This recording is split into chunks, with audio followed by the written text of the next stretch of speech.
16, verse 27.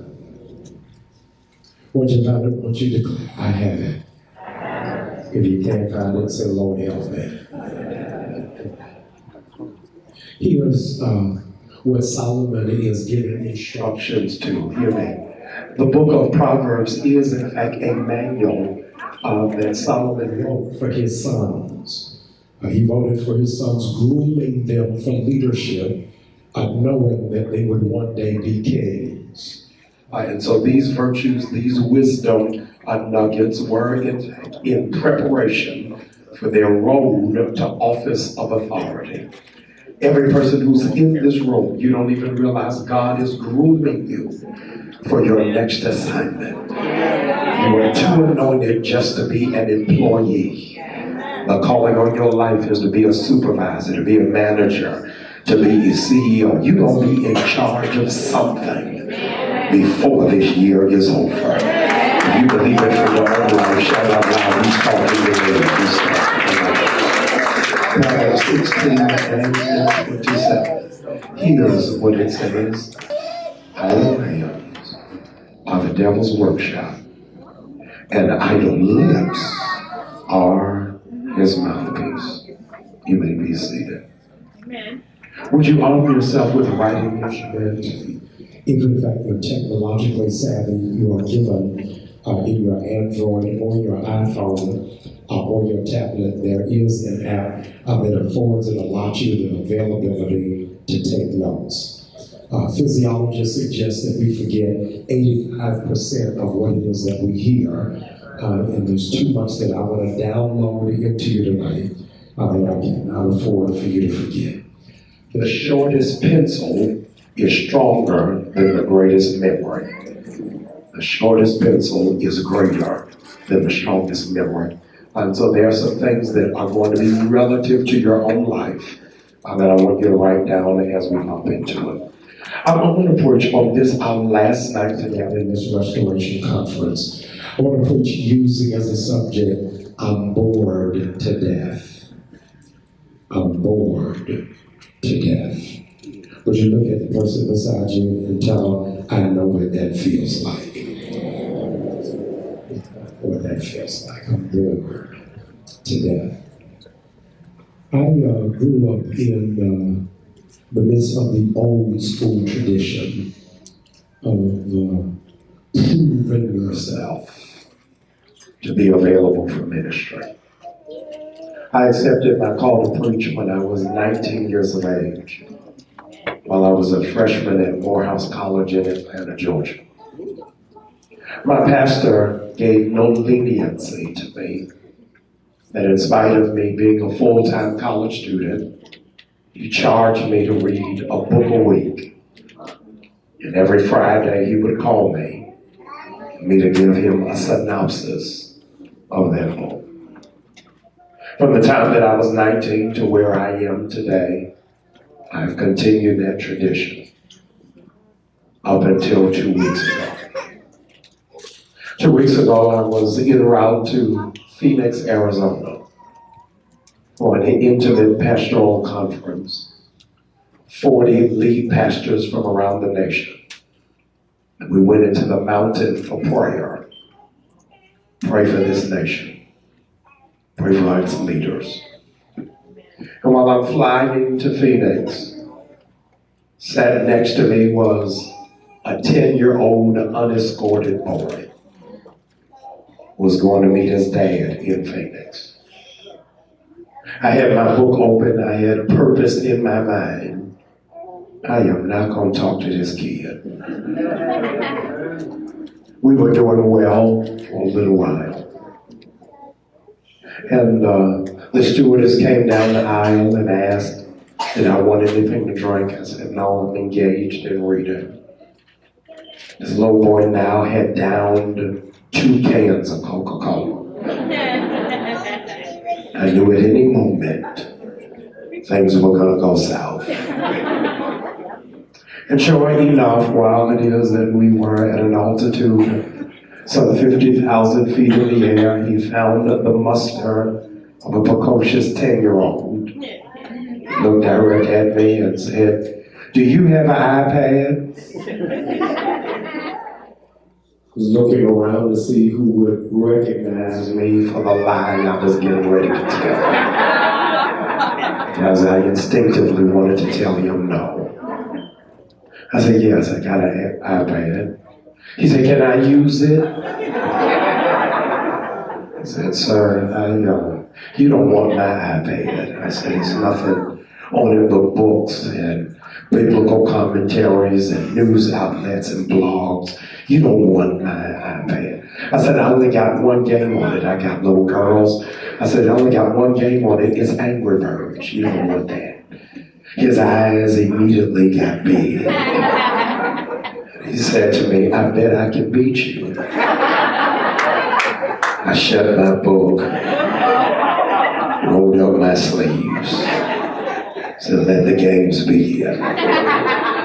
Somewhere between Phoenix and Baltimore, me and this 10-year-old played 6 games.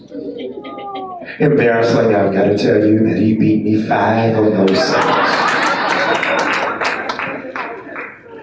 And over the last 2 weeks, rather than reading, I've been playing Angry Birds. Started off in my mind, I was just going to play a little until the plane took off, and then switch over to my book.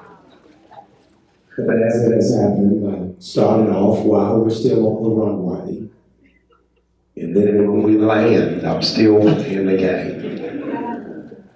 I told myself that I was in training, just in case I bump into this little boy again. I wanted to be prepared for the rematch. And in the last 2 weeks, different than what I've done in 20 years, over the last 2 weeks, I failed at completing a book a week. It dawned on me, Pastor, that your habits interrupt your life. Not only do they interrupt your life, but they blind you from your goals. And it disrupts what is your assignment. Your habits strain your mind and waste your otherwise productive time. Dr. James Clear, who has an ongoing blog about mental health that he authors, suggests there are 2 things that cause habits. I want you to write them down, please. There are 2 things that cause habits. The first one, hear this, is stress. First thing that causes your habit is stress. I can understand that, but the thing that was unnerving for me was the second one. Is the second thing that causes your habits, watch this, is boredom. It's boredom.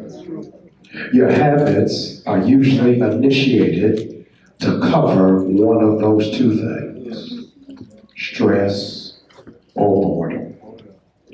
And it's out of those that you started doing things that don't even bring you pleasure. That's true. Yeah. But have become a necessary distraction. Out of stress or boredom is how you started biting fingernails. How you started cracking your knuckles. Yes. How you began incessantly chewing gum. How you began twirling your hair. How you got up in the middle of the night and eat when you're not hungry. I want to say this right where you are. Would you lift up that hand, both of them, if you will. I want to speak something over your life. Your pastor brought me because he trusts the anointing on that. Over every lifted hand, I bind the spirit of boredom. As that hand is lifted, I need you to repeat it for me. God, come on, say it with authority. God, give me something to do, something to change, and something to fix. Come on, would you say it again? God, give me something to do, something to change, and something to fix. One last time. God, give me something to do, something to change, and something to fix. Amen. I believe for every person who's in this room that this month will not come to a close without God giving you something to do, something to change, and something to fix. Amen. We have become a generation that feeds on entertainment. Yes. We associate living, hear this, with doing. Yes. We associate living with doing. We are living in an hour where people do not know how to sit still. Amen. In this season, hear this, inactivity is considered societal sin. Inactivity is considered societal sin. And unbeknownst to us, boredom stimulates anxiety and stress. Yes. So you become worked up when you have nothing to do. Yes. You become overwhelmed just to sit still. Yeah. It is an emotional elixir. Yes. It creates frustration and it feeds procrastination. It's the duality of desires between doing something and being entertained.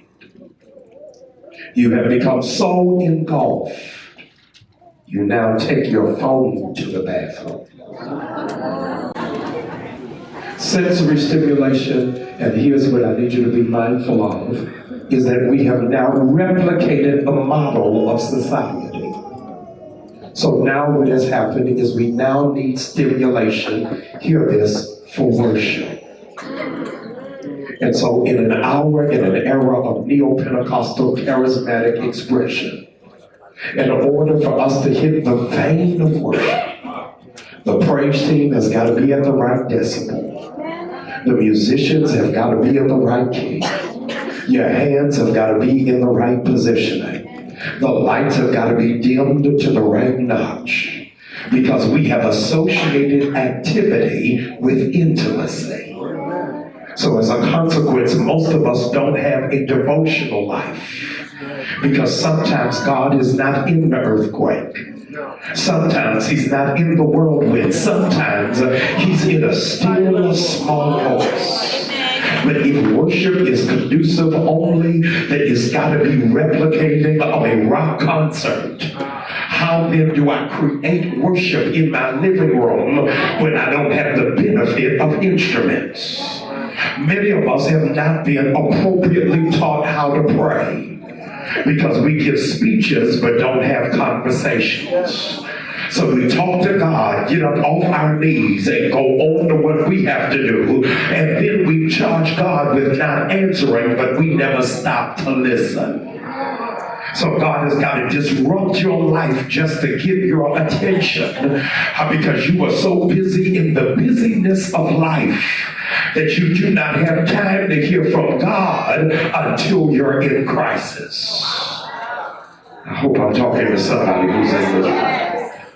If boredom is a desire for sensory stimulation, then the opposite is to be content, hear this, with no stimulation. What do you mean by that, Pastor? Can I be content in my assignment with no affirmation? If nobody says I'm doing a good job, if nobody applauds me, if nobody celebrates my progress, can I find the fulfillment of knowing I am being true to what he called me to do? So boredom is sometimes, watch this, an invitation to relaxation. You missed it. I said boredom is sometimes an invitation to relaxation. Boredom is not necessarily having nothing to do. It is having nothing to do that excites you. Y'all in the slow class, I'm bringing the yellow bus. Here it goes. I said, boredom is not having anything to do. Boredom is not having anything to do that excites you. Your routine has become punishment. Eating the same thing, having the same arguments, engaged in the same conversations, wearing the same clothes, with the same boring people. And you're saying, God, you got to do something that will excite me. Yes. And you don't even know what it is you just asked God to do. God now is getting ready to unleash something into your life you would not know how to pray for. What God is getting ready to do in your life is getting ready to stimulate your spirit at a place that your mind can't comprehend. So what God is calling you to do is so overwhelming you can't even discuss it. Because what He's charging you to do, you've never seen a prototype. What He's calling you to do, watch this, you're not even trained in, you don't have a degree in it doesn't match your background, you don't have a mentor, you don't know which book to read first, you don't have a network of people to call. All I know is I keep waking up thinking about this same dream, and God, here it is, won't even confirm the dream. So I'm restless trying to figure out, how do I get this off the ground when I don't even know how to get started, and I'm surrounded with people who have mediocre mentality. All they thinking about is what they gonna buy, what they gonna wear, and what's on my mind is how I'm gonna change a generation, how I'm gonna impact the next move of God, how what God has put on me is getting ready to shift the governmental structures. What God has put on me, if I ever get it off the ground, the people in my family will have to thank me for the rest of their days because they never seen it on this wide. What God has put on me, I already know the name of it, I can already see it functioning, and the only thing that's holding me up is I don't have the money to get it started. But God said, I didn't ask you, do you have the money? Do you have the faith for it? And if you got the faith for it, I'll open doors for you that you can't even reach the doorknob to. I'm talking to somebody. God put something on you, and it's so heavy, it's so uncomfortable, it's so overwhelming that even if you talk about it, it'll sound like you're bragging. Even if you begin to discuss it, people will begin to hate you based off of the idea, and it don't even exist yet. And God said this level of warfare is at a great level of intensity because nobody ever told you that the devil has discernment. What did you say, Pastor? I said the devil has discernment. The enemy is not fighting you for what you have. You don't have that much. He's fighting you for your potential because the enemy knows if you ever get it to come to pass, everything in the earth is getting ready to roll over. So boredom is a byproduct of unfulfillment. It means you need something different. Let me go it another way. It may mean you need to be with somebody different.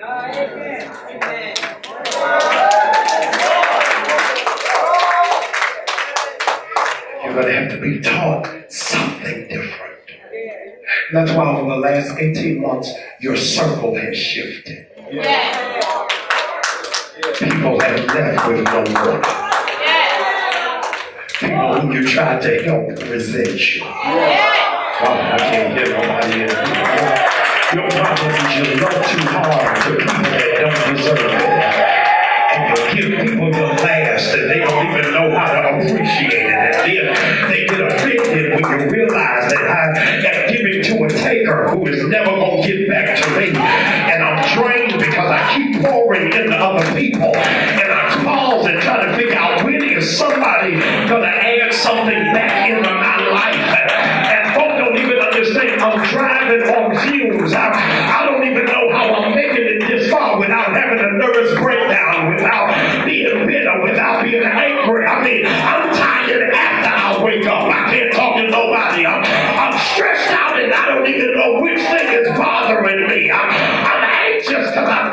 something is getting ready to happen, and I don't know whether it's good or bad.